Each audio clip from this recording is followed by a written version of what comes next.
बता दें digital creators से जुड़ी हुई। देखिए आयकर की रडार पर अब डिजिटल कंटेंट क्रिएटर्स हैं। हर लाइक और डील की चुकानी होगी कीमत। टीडीएस नहीं, अब आईटीआर भरना होगा। सोशल मीडिया इन्फ्लुएंसर्स की कमाई को अब ट्रैक किया जाएगा। ये बड़ी खबर आपको बता दें।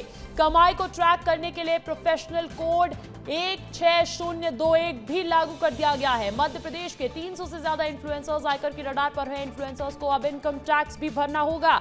ये बहुत बड़ी खबर आपको बता दें, जहां पर देखिए हर रील पर, हर लाइक्स पर आपको कीमत चुकानी होगी। अगर आप डिजिटल कंटेंट क्रिएटर हैं तो यह खबर आपके लिए है, आपसे सरोकार रखती है। आयकर की रडार पर है, टीडीएस नहीं, अब आईटीआर भरना होगा इन इन्फ्लुएंसर्स को। सोशल मीडिया इन्फ्लुएंसर्स की कमाई को ट्रैक भी किया जाएगा। और आप देख पा रहे होंगे कि कैसे ये जो तमाम आपको हम तस्वीरें दिखा रहे हैं, ये वो सोशल मीडिया इन्फ्लुएंसर्स हैं जो करोड़ों की, अरबों की कमाई करते हैं अपने कंटेंट क्रिएशन के जरिए। तान्या मित्तल की तस्वीरें आप देख लीजिए। आयकर की रडार पर डिजिटल कंटेंट क्रिएटर्स इसलिए भी हैं क्योंकि कमाई ढेर सारी है, लेकिन इनकम टैक्स रिटर्न के नाम पर शून्य। अब टीडीएस नहीं, आईटीआर भरना होगा। हर लाइक्स, हर रील की चुकानी होगी कीमत। सोशल मीडिया इन्फ्लुएंसर्स की कमाई को ट्रैक किया जाएगा आईटी द्वारा, और कमाई को ट्रैक करने के लिए प्रोफेशनल कोड भी लागू कर दिया है।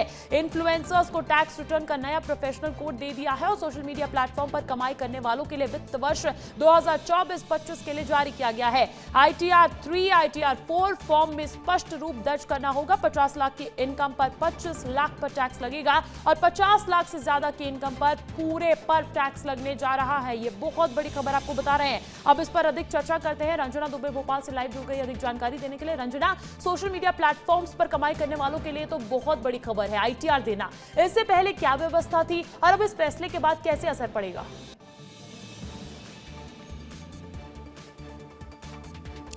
देखिए अंजलि, जो सोशल मीडिया इन्फ्लुएंसर्स हैं उनकी संख्या अब लगातार तेजी से बढ़ रही है और सबसे बड़ी बात यह है कि इनके कमाई का सोर्स क्या है ये अब तक आयकर विभाग के अधिकारियों को पता नहीं चलता था, और इसीलिए अब नई व्यवस्था लागू की जा रही है जिसमें इनको टीडीएस नहीं बल्कि आईटीआर भरना होगा, जिससे ये पता चल सकेगा कि इनकी इनकम का सोर्स क्या है और कहाँ से किस तरीके की ब्रांडिंग कर रहे हैं और कौन कौन इसमें इनके साथ में जो ब्रांडिंग पर इनको खर्च कर रहा है। तो ऐसे में हर एक चीज़ की जानकारी इनको देनी होगी और साथ साथ हर एक लाइक और जो ब्रांडिंग होती है उस पर भी अब आयकर विभाग के अधिकारियों की जानकारी जो नज़र है वो रहेगी। और ऐसे में अगर ये होता है तो जाहिर सी बात है कि इसमें इनके इनकम का जो सोर्सेस है वो भी पता चल सकेगा और एक तरह से आयकर विभाग के जो रडार पर है तमाम इन्फ्लुएंसर्स रहेंगे। और बिल्कुल, अगर बात की जाए सोशल मीडिया पर कंटेंट क्रिएशन की, भले ही इसे मेन स्ट्रीम प्रोफेशन के तौर पर नहीं देखा जाता था, लेकिन अब जिस तरीके से कमाई करते हैं ये इन्फ्लुएंसर और डिजिटल क्रिएटर्स, तो माना यही जा रहा है कि यहाँ पर कमाई तो बहुत है लेकिन इनकम टैक्स के नाम पर कुछ नहीं था।